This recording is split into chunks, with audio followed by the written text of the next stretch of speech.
vous édifie. Mais dans les cas qui peuvent na YouTube, couper ce message que Zamba zo kolela pona bana na ye. Pourquoi bana na ye bazo kende kaka bazo kota na kati ya bonganga, bazo luka vi kaka ya pressé. Alingi kaka zwa biloko asena moye. Bible zo yebisa biso kuna na 1 Jean chapitre 2 verset 15 lobake. O nyonso akozala mi ya mokili akokoma ennemi ya Nzambe bien-aimé. Yo lingo zala ennemi ya Nzambe pona biloko mokili ozoluka. Bien-aimé, tango yo kokufa okomema eloko moko te. Eloko yo komemeza misala na yo o ezala kuna na mukanda na biso kuna ya Galate chapitre 5 verset nango 22 bien-aimé. Les fruits de l'esprit. Est-ce que ba fruits de l'esprit za kati na bomo na yo? Zamba zolela. Ba na Nzambe, ba prophète, ba prédicateur, ba servante Nzambe, ba koti na bonganga, ba kepe na ba kekota ko luka kaka, ba luka vie, ba zala ba ya célèbre, ba yeba bango na mokili. Bien aimé soki ba yebe na mokili. Est-ce que Nzamba yebi yo? Biloko ozoluka ba voiture banini ba yeba kombo tika kombo nde bazba fona tika kombo. Oui oko tika kombo, mais siko epai na Yesu kombo ne kozala wapi? Bien aimé nazo pesa le message ko te pai na Nzambe. To komi na tango mabe, toza na temps de la fin. Biloko zomona te ba maladie ba corona makambo ebele bi pepebele. Bien aimé Nzamba libina ko yebisa yo guerre ezoko ya. Guerre ezako ya. Na kati boki ba message ebele oto yoki na ba sœur na biso na ba frère na biso o eza ko ya na France eza kaka France te mezo ya mokili mobimba bien-aimé to yoki na ba Congo kuna na ba STF ya Congo kuna ndenge bato bazo kufa tala makila ndenge zo kita ezo tanga bien-aimé kala te na ba janvier to komona ba problème akambo ebele ko ya mais Nzamba zo senga na yo o s'approcher na ye luka relation yo na Nzamba yo na lifbota na yo mobimba bondela pona famille na yo bondela pona bomo na yo bien-aimé oyebi lobi na yo te yo sali ba projet na yo o sali makambo na yo oyebi lobi na yo te tango su lobi kozala ya yo te kasi Nzamba zo singa na yo lelo oyeba kobongisa bomo na yo bien-aimé kolanda pasteur te bien-aimé kolanda prophète te évangéliste te lukolanda Yesu oyo ndimelaki bien-aimé lukolanda Yesu avec un projet qui toko abongisi pona yo. La Bible dit que les projets qu'il a formés pour nous, c'est pour les bonheurs et non pour les malheurs, bien-aimés. Associer Nzambe na yo, na ba projet oyo sali. Oui, bien-aimé, oui, bi ke ba na Nzambe. HP Media, la chaîne qui vous édifie. Shalom, shalom, peuple de Dieu. Ezanga wabino la servante de Dieu, Maman Deborah Chantal, Niemba. Na eko pesa Nzambe, merci pona ko pesa nga lisusu ngolu to opportunité o ya koya na présence na bino ya ko pesa bino message o ya pesinga esengeli na biso bana Nzambe to keba parce que tango to komi tango moko mabe makasi bandeko na ngai biso bana Nzambe tozobenga matoza bana Nzambe tozo ko tanga komo Nzambe tout ta tozo ganga komo Nzambe mais to lingi Nzambe te Nzamba ta kolela makasi bien aimé na zwaki message oyo ya longtemps o Nzamba pesa kingango pe mikolo euti koleka Nzamba uti kofungola ngango lisusu bien-aimé yango na ye lisusu liboso na bino pona pesa message oyo kaka ndenge Bible ezobisa biso Nzamba azotinda biso lokola Ezekiel oyo alobi ete natindi yo kende koloba okende ko averti peuple na ngai ete pe eza koya po soki epe wana ye yo averti mwana na ngai to averti peuple na ngai te ekati mutu na ye makila na ye kozala likola mutu na yo mais soki yo avertir ye yeba ete ayoki yango te makia na ye moko kozala likola mutu na ye bien-aimé yango na ye lokola Ezekiel kopesa message oyo en tant que servante Nzambe na ye kopesa ngo pe koloba ete ko averti bana Nzambe te tokomi na tango mabe o Nzamba akolela mingi na yambo tokota na kati ya message to oyo Nzamba pesi pona pesa na tokende kobondela po ete Nzambe molimo na Nzambe bakosimba bomo ya moko na moko o nyonso akoyoka message oyo azalaka zwango na considération pachango na misala wana tobonde na kombo na Yesu. Seigneur de gloire, Papa, na présence na yo mokonzi bilaka. papa nga naza mwana nzambe naza eloko te nga naza na nga ka humble servante na yo nzambe oyo opesi nga otie nga na kati elanga na yo nzambe nayeba koavertir bana na yo mokonzi papa tika ete message oyo opesi nga nzambe ete ete bakozwa esika kati na bomoi ya mwana na yo moko na moko oyo obongisi papa ete ayoka oyo obongisi mpo na tia na ye mpo ete vi na ye bakobongisama mpo ete ayeba na kokota na lola paske nzambe ntango eza mabe esengeli na biso koyoka oyo eza kouta epai na yo mokonzi ya bilaka yawe tika ete moma oyo nzambe ezala vraiment sacré nzambe na loboko na yo mpe molimo santu azwa contrôle yesu ya moma oyo seigneur nabebisi mission nyonso ya monde ya ténèbre oyo nyonso ya distraction oyo ekoya kobotola message bana ya yo kati na bana na nzambe ekende mosika au nom de jésus papa nasengi ete molimo santu azwa contrôle ya ndeko moko na moko oyo azwi matoi na ye mpo na koyoka message kouta epai na yo yawe tika moma oyo ezala moma moko merveilleuse glorieuse mpe victorieuse mpo na ndeko nyonso akoyoka yango na kombo na yesu na bonde na lobi gloire et louange à toi seigneur jésus christ amen amen bien aimé tozokota kati na message na biso oyo nini nzambe aza koloba mpo na tia na bana na ye bien aimé il y a longtemps oyo nayokaka message oyo nzambe apesaka ngango nzambe aza koloba nini bien aimé bandeko na ngai ntango ekomi ntango moko mabe o mwana nzambe nyonso esengeli aluka nzambe na ye na bomoi na ye mobimba ye moko individuellement car bible nde ezoloba ke esengeli mwana nzambe aluka relation na ye intime na nzambe na ye kozala moto oza koyoka te paske nzambe oyo ndimeli soki totali na kati ya Jean chapitre 1 verset 12 azoyebisa biso ete à tous ceux qui l'ont reçu il a donné le pouvoir de devenir son enfant bien-aimé nzamba lobi na oyo nyonso andimeli apesi ye mpe pouvoir akozala mwana na ye bien-aimé tika ete nzambe oyo aboni yo oyo alingi yo oyo ndimelaki apesi yo nguya to apesi yo accès ya kozala mwana na ye bien-aimé tika koyoka tika kolandalanda bien-aimé basali na nzambe oyo tozomona ete baza basali na nzambe baoyo nyonso bazoganga nzambe ndenge lobi na bible na Matthieu chapitre 7 verset 21 ke eza na baoyo nyonso te bazoganga nzambe ezabe baoyo nyonso kota na lola ezali nde baoyo bazosala volonté ya nzambe alleluya message oyo nazoloba ezali kote pa na nzambe azoloba ete bana na ngai esengeli bazongela ye bien-aimé totali na kati ya baeglise ebele bien-aimé église sauvé te église détruit bana nzambe ebele bana nzambe bazalaki libanda bayaki po ete bazwa solution na bango na kati ya baeglise kasi église eko détruit so bana nzambe mpona nini parce que idolâtrie ekoti na kati ya église bana nzambe bazoyoka su mongongo ya nzambe te baza koyoka plutôt mongongo ya bapaster na bango ya baapôtre na bango ya baprophète to baprophétesse na bango kasi mongongo na nzambe bazoyoka lisusu te yango moni idolâtrie ekoti pe désordre ekoti pe destruction ekoti na kati ya bana nzambe bazoyi baswele oni bakoki kosala te bien-aimé parce que bana nzambe bazoyoka su mongongo ya nzambe te alleluya nzambe azolela makasi alobi mpona nini bana na ye batiki ye bana na ye batiki ye na ndenge nini parce que bazoyoka lisusu nzambe te bana nzambe bazoyoka liloba nzambe me bavi na bango ezochange te mpona nini parce que bakoti na kati ya idolâtrie bien-aimé tokoti na tango moko ya makasi tango moko ya oyo ezali penza mabe makasi esengeli mwana nzambe nyonso aluka relation na intime elongo na nzambe na ye koyoka mongongo na nzambe bien-aimé Bible biso était mon peuple périt faute de connaissance. Pourquoi? Parce que la connaissance vient avec la parole de Dieu. Quand tu écoutes la parole de Dieu, tu le mets en pratique et tu verras que tu auras la connaissance de Dieu bien-aimé. Mais ba ensemble les loyo, baza ko ka lo ba ensemble, mais bazo tiango en pratique te pona nini. Po ba koti na kati idolâtrie, ba koti na kati ba ndimeli nde ba pasteur, ba ndimeli nde ba prophète, ba ndimeli nde ba apôtre bien-aimé, ba évangéliste. Mais bazo ndimela so nzambe te. Tozomona des autres ekoti na kati ya mangomba yango yo moni ba poison ekoti na kati ya mangomba nzamba zolela albi bana ne bazongela e bien-aimé tango yo ndimaki Yesu ezalaki ete po etokota na lola bitu na yo ndimelaki Yesu ezalaki nini po etokota na lola mais singeli pona yo kota na lola ezana ba principe ezali liloba na nzambe ezana na kati liloba na nzambe esengeli mwana nzamba azala ndenge nini po etakota na lola. Bien-aimé, Bible ce sont les violents qui s'en emparent. Bato makasi nde ba okota na lola. Ezati bato bazo lia olie ozomela kaka pambo zoko tambola ndengwana nde okota na lola. Non, pour entrer dans le royaume des cieux, il y a des principes bien-aimés, je te dis sincèrement. Nzamba zana besoin te bana nzambe ba tiap makambu na ile lobana nzambe. Bazo ba principe wa nzambe ba tsale lango. Bien-aimé kokondi mela nzambe tozo tambola ka ndenge yo zali. La Bible dit tu ne peux pas servir deux maîtres à la fois.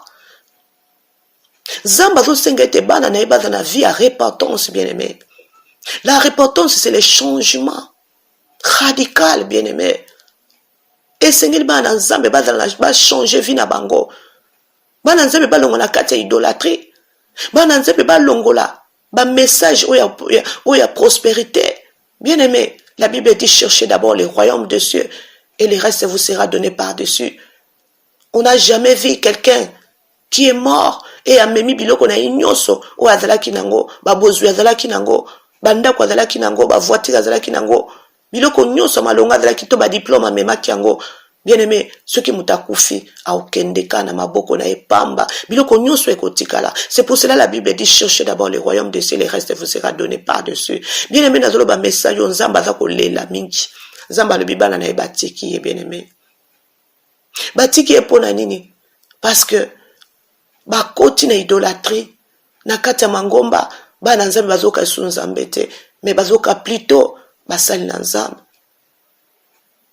Toboyi te koyoka musali na nzambe, mais fo bondela nzambe atalisa yo, afungolela yo miso molimo pe mato ya molimo. Musali na nzambe nini oyo mwana nzambe koyoka ye? Parce que basali na nzambe nyonso baza basali na nzambe te, eza na basali ya bademon, ya basatana, bakoti na kati ya mangomba. Parce que moment où comme moment moko ezali apostasie, o bana nzambe bazwi abandon. Ya liloba nzambe. La foi, c'est ça l'apostasie. Foi ezali sous te kondime ezali sous te parce que bazo yo ka ba message ya prospérité, bien-aimé. Pour entrer au royaume de Dieu, ça nous demande d'écouter vraiment les messages de la repentance. Où ezali clé du ciel, où ezo fungola mwana nzambe nyonso. Et sengeli mwana nzambe a changé vie na ye o nzamba zo senga. Ouvre la vie à repentance, vie à sanctification, bien-aimé. La Bible nous dit dans 2 Corinthiens chapitre 5 verset 17,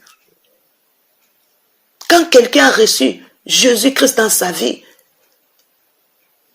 est devenue nouvelle. Les anciennes choses est passées. Voilà maintenant les nouvelles choses commencent. Est-ce que ta vie a changé, bien-aimé? Est-ce que vie na weza kaka tendenge tikala ki bandakala?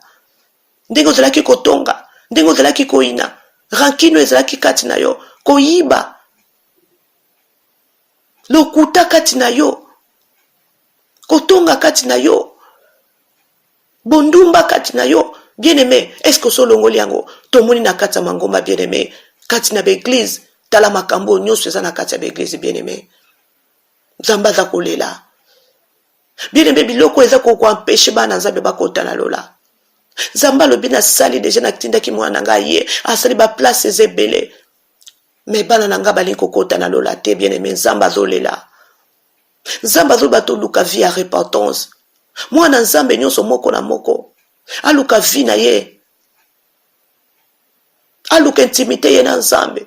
Bien-aimé ko tia foi na yo kati na pasteur na yo te. Bien-aimé ko tia foi na yo na prophète na yo te. Bien-aimé ko tia foi na yo te na apôtre to évangéliste. Tia foi na yo kati na Yesu Kristo. Yesu aza kolela, nzamba aza kolela. Alobi bozo luka nini kuna. Tala basali na nzambe ebele bana nzambe ebele bakoti na okitiste. Bakoti na bonganga, bien-aimé, loko ni bozo kendo luka kuna. Tangu yo ndimaki Yesu, ezalaki pokota na lola. Mais pourquoi ozali kokima lola? Oke kokota na okitiste, mais pourquoi? Pona nini? Parce que patience ezali lisusu te. Foi ezali lisusu te. Bien-aimé, po mutu azanga patience ezoluka likamba foi. Parce que so mutu aza na foi te, c'est que patience ekozala lisusu kati na ye te. Bozo ndima lisusu nzambe te pona nini? Parce que mateya oya prospérité se koti na kati ya mangomba. Basali na nzambe bazoteya lisusu vie à repentance te. Vie à repentance elingelo banini? Quoi abandonner tout ce que tu avais fait avant. Tout ce qui est au contraire de la parole de Dieu, bien-aimé, tu dois abandonner ça. Tu dois laisser.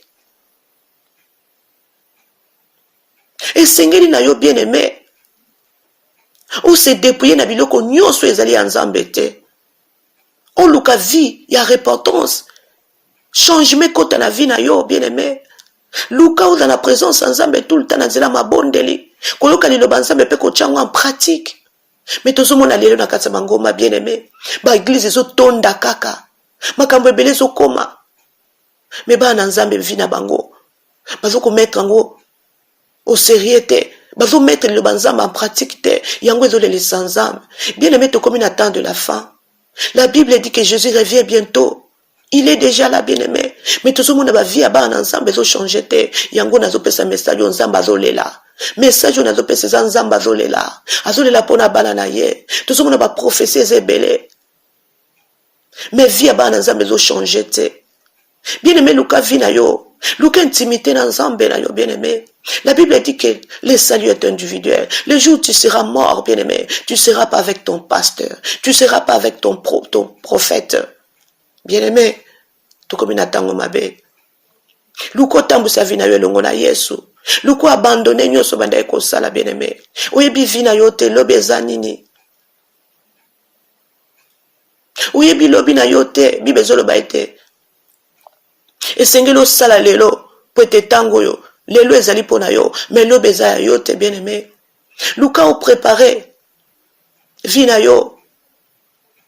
Luka o préparé éternité na yo, bien aimé. Ezana ba mingi bien aimé basala ki pe ba projet lokola yo na ngai. Kasi lelo bazana bomoi te. Bazongisi bolimo na bango. Esika bazali bazo regretter. Tango nazaki na bomoi esengela ki na sala boye. Zamba pese ki etan. Ya kotala vina ye, kasi ye azwaki vina ye amemaki lokola liseki amonaki ete lobi eza ya ye na ba projet ya sali akokokisa yango ça va s'accomplir alors qu'il fallait qu'associer Nzambe. Bien aimé, associer Nzambe lingelo banini ko tia vina yo en ordre ko associer Nzambe ko ebisa Nzambe papa na lingina zala boye lingina sala boye tango yo za vraiment en relation na Nzambe nde Nzambe ya kokota na kata makambu na yo, bien aimé. Kasi soko za en ordre na Nzambe te soko zo za vina yo ozo ko sanctifier vina yo te ozo na vie à repentance te, bien aimé, oublie tout ce que tu avais préparé. Bien aimé, vie na yo ezo dépendre na yo te kasi ezo dépendre na Nzambe na yo, bien aimé. Luka otia vie na yo en ordre Nzamba azolela, bien aimé. Na kati l'église basali na Nzambe basali makambo malamu te basungi bana na Nzambe te yango Nzambe azosenga na mwana na Nzambe moko na moko ete yo moko luka intimité na yo na Nzambe lele pai na Nzambe lele pai na Nzambe. Tu ne peux pas servir deux maîtres à la fois, bien aimé. Dans Matthieu chapitre 6, 24, tu ne peux pas servir des maîtres à la fois, bien-aimé. Eza ndenge moko na mobali okoki kolinga basi mibale te wapi oyo kopesa motema wapi oyo kopesa motema te. Nzambe tanga asalaki lola tanga asalaki Adam na Eve asalaki Adam asalaki Eve asalaki basi mibale te asalaki mibale mibale te. Ndenge moko na Nzambe na biso okoki kolinga Nzambe to linga pe na Satana, bien-aimé. Message na ekopesa Nzambe azolela. Bien-aimé, la fois passée na yebisaki bandeko na biso ba journaliste et que Nzambe na lekaki pe na YouTube kopesa message que Nzambe azokolela pona bana na ye. Pourquoi bana na ye bazokende kaka bazokota na kati ya bonganga bazoluka vi kaka ya pressé alingi kaka zwa biloko asena moyo. Bible ezoyebisa biso kuna na 1 Jean chapitre 2 verset 15 ezobake o nyonso akozala mi ya mokili akokoma enemi ya Nzambe, bien-aimé. Yo lingo ozala enemi ya Nzambe mpona biloko mokili ozoluka, bien-aimé. Tango yo kokufa okomema eloko moko te eloko yo komema eza misala na yo oyo eza na kuna na mokanda na biso kuna ya Galate chapitre 5 verset nango 22, bien-aimé. Les fruits de l'esprit. Est-ce que ba fruits de l'esprit za kati na bomoi na yo? Nzamba zolela. Ba na Nzambe, ba prophète, ba prédicateur, ba servante Nzambe, ba koti na bonganga, ba kepe na ba kekota ko luka kaka, ba luka vie, ba zala ba ya célèbre, ba yeba bango na mokili. Bien aimé soki ba yebi na mokili. Est-ce que Nzamba yebi yo? Biloko ozoluka ba voiture ba nini ba yeba kombo tika kombo nde bazba fona tika kombo oui okotika kombo mais sikoyo epai na Yesu kombo ne kozala wapi. Bien aimé nazo pesa le message côté epai na Nzambe to komi na tango mabe toza na temps de la fin biloko ozomona te ba maladie ba corona makambo ebele bipepe ebele. Bien aimé Nzambe alibina ya koyebisa yo guerre ezokoya guerre ezokoya na kati boyoki ba message ebele oyo toyoki na basere na biso na bafrère na biso oyo eza koya na France eza kaka France te mais ezo ya mokili mobimba, bien-aimé.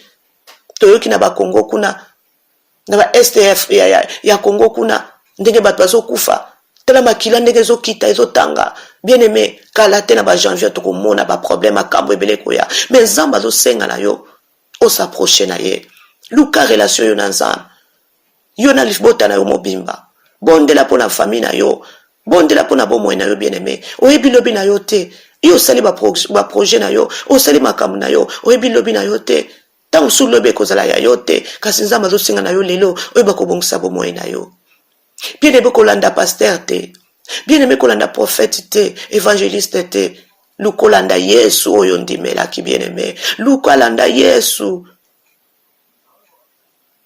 avec un projet qui toko abongisi pour na yo. La Bible dit que les projets qu'il a formés pour nous, c'est pour les bonheurs et non pour les malheurs, bien-aimés. Associer nzambe na yo, na ba projet oyo sali. Oui, bien-aimé, oyebi ke ba na nzambe bele ba kufi, ba ke na ba promesse. Oh, ba Dieu m'a promis.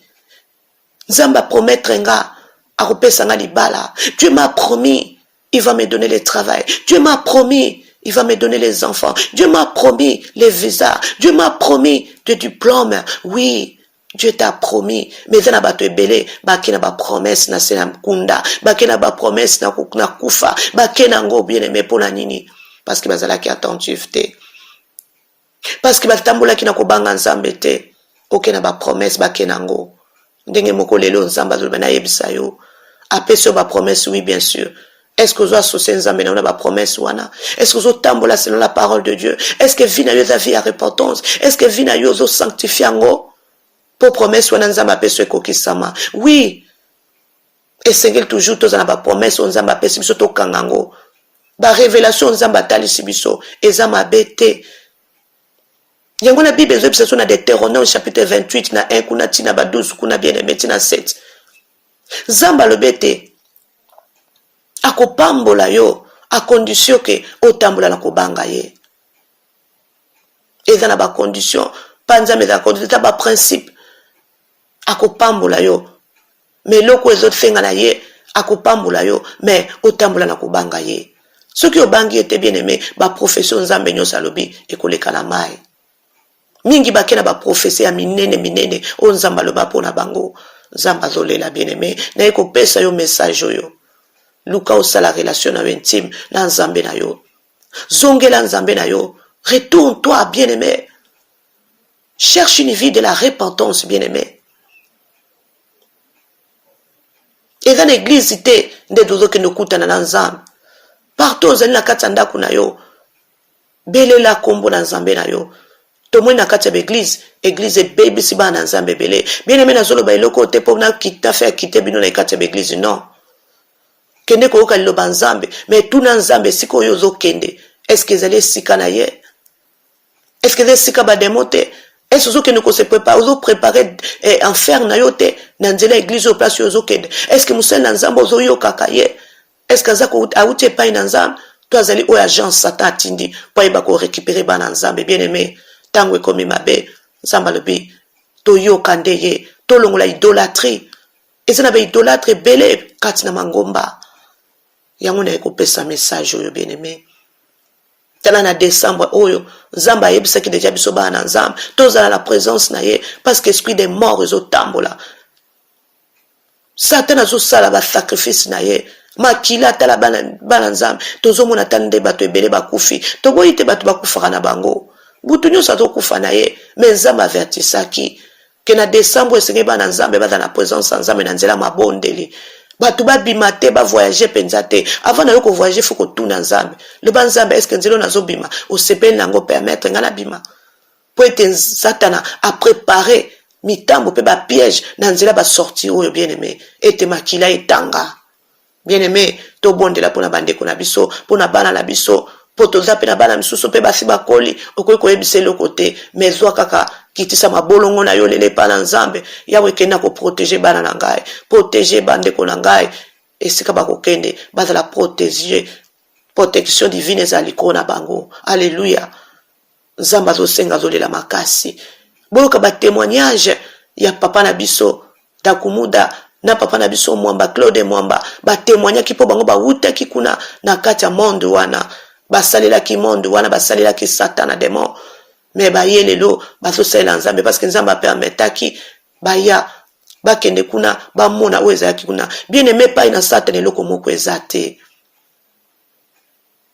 Tant yo kokufa kowangana yo bien aimé bomoni kozala na esika nini. La Bible dit cherchez d'abord le royaume des cieux et le reste vous sera donné par-dessus. Bien aimé na 3 kuna Colossiens zoloba na biso na 3:1 bazobake si vous êtes ressuscité en Christ cherchez les choses d'en haut. Est-ce que bana nzambe bazoluka biloko likolo to bazoluka biloko ase oyo kotikala bomengo ase kotikala.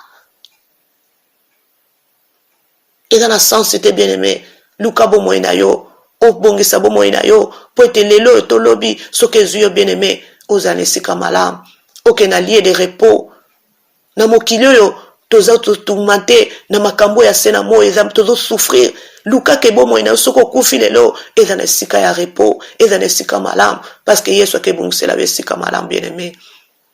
Église eza wapi? Église eza wapi? Ba pasteur ba kopesa mibeko mususu kouta na monde ya ténèbres koyebisa bana nzambe po yo koma boy fo sala boy po vina yo bonga fo pesa nga bambongo po vina yo bonga fo kota na iloko boy po vina yo fo pakula mafuta fo sala makambo ebele ba condition ebele bien aimé epai na nzambe na nzela liloba nzambe nde toza balongi nde tokolonga nde victoire eza na kombo na Yesu na kombo eloko mususu te bien aimé. Yango na yaki pona pesa message oyo ete nzambe azolela makasi mwana nzambe nyonso esika azali aluka elongi na nzambe parce que tokomi na temps moko ya mabe temps de la fin o makambo ebele ezosalama bavaccin banini bien aimé tobanga ngo te nzambe aza kokontrola nyonso mipepe nyonso ekokomela biso mais yango ezali kufa mpona yo te ebangisa yo te parce que oza sous contrôle ya nzambe aza kobatela yo oyo nyonso aza kotambola kobanga nzambe azoprotege vi na ye aza koprotege bomoi na ye mpe libotani mombeki ezala protege. Alleluya.